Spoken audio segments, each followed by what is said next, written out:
All right, everybody, welcome back to another episode of the Discovering Multifamily podcast. I'm your host, Anthony Scandariato with Red Knight Properties. And today we have a special guest here with us, actually two special guests. We got her newborn baby for those of you watching the video version. But the star is Avery Carl, and she is the CEO and founder of the ShortTerm shop. She's also one of Wall Street Journal's top 100 agents in 2020. This is this year. We're recording this in November, and her team at the ShortTerm shop focuses exclusively on vacation home rentals and short-term rentals. She sold over $200 million of short-term / vacation rentals for the past couple of years. She's also an investor herself, and we're going to talk about her journey and experience with short-term versus traditional multifamily investments. And she specializes now in mostly connecting investors with short-term rentals to get their highest ROI possible. So Avery, thanks for coming on the show. Yeah, thanks so much for having me, and thanks for your flexibility with the newborn. No problem. Congratulations. Thanks. So Avery, so we were talking a little bit before the show. So what's the short-term shop, and how did you get into the short-term market? What is the short-term market, and how is it different than traditional multifamily?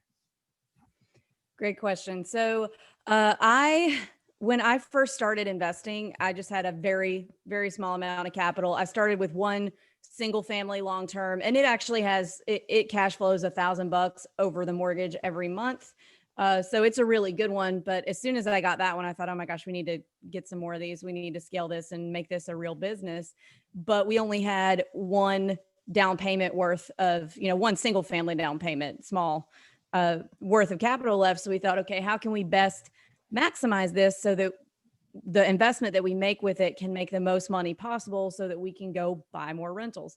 So we came to the idea, we were living in Nashville at the time, came to the idea of doing an Airbnb, but Nashville, the regulations are just ridiculous. They're constantly changing. We figured that probably wouldn't be a good move. So we chose the Smoky Mountains, which was about 3 hours east of where we were living at the time. And the reason for that is because it's a very mature vacation rental market. So you don't have all of these clashes with the city councils about regulations. It's very safe in terms of regulations, place to invest, because that's just always what people have done since the 70s. They go to the mountains, they rent a cabin for the weekend. So we bought our first one there, and that did really, really well. And we were able to scale that into 5 of them within about a year and a half. And then our investment strategy since then is taking all of the income from our short-term rentals that make, obviously significantly more money than a traditional single family or duplex usually, and roll that into more long-terms or more short-terms. We've bought, a little of both over the years. We've got 32 doors total at the moment. But I started the short-term shop because when I first started investing in short terms, none of the agents in the markets that I was investing in could answer my questions about return on investment. How do you manage these things? Do you have to use a property manager? The answer is you don't. You can totally do it yourself from wherever. So I just bridged that gap and became that agent. And now the short-term shop has offices in 3 markets. We're in the Smoky Mountains, the Florida Panhandle, so Destin, Panama City Beach area, and then Gulf Shores, Alabama. And we work only with investors who are interested in buying short-term rentals. We've got a whole back-end education program where we teach them how to manage their short-term rentals from their smartphone from anywhere in the world so that they don't have to pay 20% of their gross to a property management company. Sure. Can you talk about that process a little bit? So that's really the main difference between short-term and traditional is short-term is more management intensive. Typically with long-term, you're dealing with typically it's year leases. Sometimes it's shorter, 6 months, 8 months, but typically it's year leases. And sometimes your tenants will stay a long time, 10 plus years. So could you talk about that management process? Because that's a hurdle that I see a lot of investors, including myself, is like, it seems kind of interesting. I can make 20, 30% out of my money, but then, okay, shit, I got to manage this. How do you manage it? Right. So there's a lot of limiting beliefs as far as managing short-term rentals, just like there are with long-term rentals, and you're thinking about getting into investing in long-term. Somebody's always got an uncle who the tenant burned their house down or something. So there's a lot of that going on with short-term rentals too. People assume they're going to have to answer a lot of questions in the middle of the night or emergencies. Everybody's worried about an emergency happening, but even no matter what the emergency, there's no reason for you to need to insert yourself into the situation, whether it's, the house is on fire or whether somebody's dying on your floor. There's no reason for you to be there. It's actually a liability. So don't worry about emergencies. So with self-management, it's actually not too difficult. The biggest hurdle is there's two core people that you need, as a good cleaner and a good handy person. That's the hardest part if you're not living in the market, which I don't live in any of the market. Well, I do now, but I didn't when I started live in any of the markets that I invest in. And none of my clients live in the markets that they invest in. And so once you find the cleaner and the handy person, you just need the apps for Airbnb and VRBO. There's a type of software called a channel manager. There's a few examples are IGMS and Your Porter. And what those platforms do is they bring your listings from anywhere that you have it. So Airbnb, VRBO, booking.com, hotels.com, all of it, bring it into one dashboard so you can see it all in one place. If you need to make an edit to your listing, you just edit it on the channel manager. It blasts it out to all the other ones. And it does a lot of automation, like automatically sends out the door code, FAQs, directions the day before the guests check in, automatically sends out checkout instructions the day before they check out. You can set it to send any kind of template at any point in the process. So that way you're only really having to answer any questions if they ask something very specific, like, hey, where's your crock pot? Then you answer that.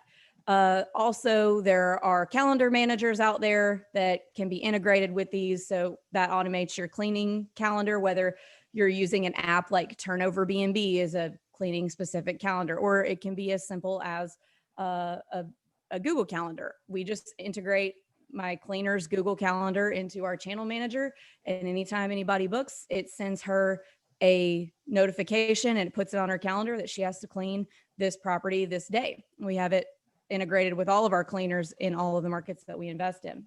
So it's really, you make a significantly higher return, and it is a little work to manage your systems, but you're not having to do a lot of work to actually manage the properties. You're going to spend about maybe 30 minutes a week for one property. So it's really not, it's not a ton of work for the amount of return that you're getting. And it's not as scary as a lot of people think that it is. And it's totally cool and actually recommended to set business hours. Put it right on your listing. Hey, we don't respond to anything after 7 p.m. or before 7 a.m. And that's fine. So you don't have to answer anything in the middle of the night.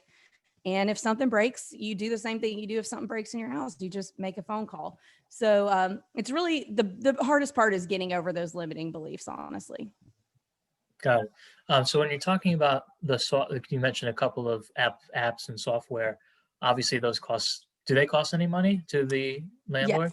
Yes, okay. They do. So some of them are monthly subscription based. Some of them are like pay per booking. It just depends. Your porter that we use is the most cost effective. I've got it on auto pay, so I don't know exactly what we're paying right now, but there's definitely a number of platforms that do roughly the same thing. So if you're thinking about getting into this business, you can just, take a cruise through the different ones and see which one's going to work best for you. But your porter is the most cost effective, and it plays the nicest with all of the other potential apps you might want to use. So that's why we use that one. Got it. And so they do everything. They do the integrations. They send out the calendar invites. They basically make sure that your staff is doing what they're supposed to be doing. So the only thing they don't do is find the staff, right? You have to find that yourself. Right. You have to find your own staff, which usually is not too difficult. So if you're investing with us in my markets, we do that for you. We help you find them, and we've got a list. But if you're investing, just somewhere where you just met a realtor and you're just working on getting things going, your realtor should have some recommendations. If not, the best way to do it is to go on one of the platforms, Airbnb and VRBO, and message your neighbors and see, or your potential neighbors, and see if they'd be willing to share their cleaners contact information. Most of the time they're going to tell you buzz off and it's none of your business, but you will eventually, someone will be nice and share. That's how we got our first one. Did we keep that cleaner forever? No, I ended up firing her after about 6 months, which is, most of it was my own newbie mistakes. But by the time, she did what we needed her to do, was help us get going. And even though she didn't end up working out, she got us going enough to, by the time I did get rid of her, we had enough connections that it wasn't an issue. Sure. So when you're talking short term, are you talking, what are these single family homes, or are they apartment built? What are they? So it depends on what is typical for your market. So in the Smoky Mountains, it needs to be a single family cabin. Multifamilies don't really work because, and then houses that are not cabins don't really work either, because the tourists that come there want to stay in a cabin in the mountains. And that's what you need to have. Whereas in our beach markets, it could be a condo, it could be a townhome, it could be a single family. There's a lot more flexibility there, as long as it's walking distance to the beach. So my advice would just be to do a little research on the market that you're investing in, and make sure that you're buying something that is what is expected by the tourists in the market. Sure. And some of the places you mentioned, are any of them seasonal? It just depends. So the beach markets are going to be a little bit more seasonal than, like, the Smokies is a 10-month high season, whereas the beach markets that I'm in, it's more like March to October, but the annual returns in both places are very, very similar. So it's just that the seasonality can look a little bit different. Got it. Okay. And then, so when you're dealing with Airbnb and VRBO and other platforms, do you have a recommended minimum days that for your clients to keep open? Like, is it minimum 5 days, minimum 7 days, or 2 days, and maybe a maximum, so you're not dealing with constant turnover all the time? What do you advise? So if you're somebody that does not want to deal with constant turnover all the time, I would recommend going with a beach market over like a Smokies, just because you get a little break in the wintertime for the same amount of money at the end of the year. It depends on the size of the property and the market in terms of what makes sense for minimum and maximum night stays. With our smaller ones, like 1 to 3 bedrooms, we do a 2-night minimum night stay. With the bigger ones, we do a 3. If you get much higher than that on the minimums, then you're going to end up with a lot of holes in your calendar, and it's going to impact your occupancy rate. So you don't want to go. There are other people in our beach markets that only do weekly rentals, 7 days or nothing. And, when it gets their occupancy rate ends up being lower than ours, because you can pick up a few shoulder season bookings if you have a lower minimum night stay that you might not get if you are doing 7 nights only. So just depends on the market and the size of the property. Okay. And what would you say, what's like the longest tenant you've had stay at one of your properties, your short-term properties? 10 days. And 10 you days. you don't want to ever, you have to be really careful with the monthly rentals also, because after 30 days, they have true tenants' rights, and you have to go through a full-on eviction process to get them out. Whereas with a short term, if they're saying 6-7 days and you need to get them out, you can just call the sheriff and they go get them out. But you do have to be careful with the monthly rentals and make sure that you have a true lease in place, or just don't rent for that long if if you're planning on doing a longer term rental like that. Got it. So if you had a preference, would you say, in terms of your investing style, is it more the short term, or more of now the traditional apartments? Of all of our doors, we've got 6 that are short terms, and that is plenty to make the money that we need to be able to buy several doors a year worth of long terms. And I don't think I like either more than the other. The short terms, require more work, but the long terms, we invest in C-class long term. So when a tenant moves out, you could pretty much expect to redo the whole, like new carpet, new paint, the whole thing. So I think, eventually when we get to a size portfolio that we're like, okay, we're done, we're passive from here on out, we're retired, then we might either pass on our short terms onto a property manager so that they are more passive and we don't need them, we don't need to squeeze every dollar out of them. Or we may sell them and just keep, one or two that we just like to have. But the goal with real estate investing, whether it's short term or long term, is passive income and financial independence, which we do have the financial independence now, but we're still bootstrapping and scaling. So we're still taking the self-management approach. But, once you get to the point of your cash flow being where it needs to be, then you can back up and be truly hands off, which is the goal. So I think I answered your question in a much longer way than needed, but all that to say, I don't prefer either over the other because they both do exactly what I mean for them to do. Got it. And so now you have 3 offices, 3 different markets. Are you looking to expand in other markets, or are you just trying to grow in those markets at this point? A little bit of both. I think we will probably be in 3 new markets by Q2 of next year. Awesome. How can people find you, Avery? Right on my website, the shorttermshop.com. My email's right there. There are phone numbers where you can text, you can call, you can get a hold of us however you want. Very active on Instagram. I do actually manage that myself and read everything that people send me there. So if you're going to go the social media route, Instagram is the way to go. Awesome. So that's a wrap for this show. I appreciate your time, Avery, for coming on. And anybody who wants to learn more about her, check out her Instagram and her website and her other platforms. We're going to have a link to all of her social media in the comment section on iTunes. And if you could please do us a favor, rate and review this podcast on iTunes. It'll help my rankings and also help Avery get out her message to more people as well.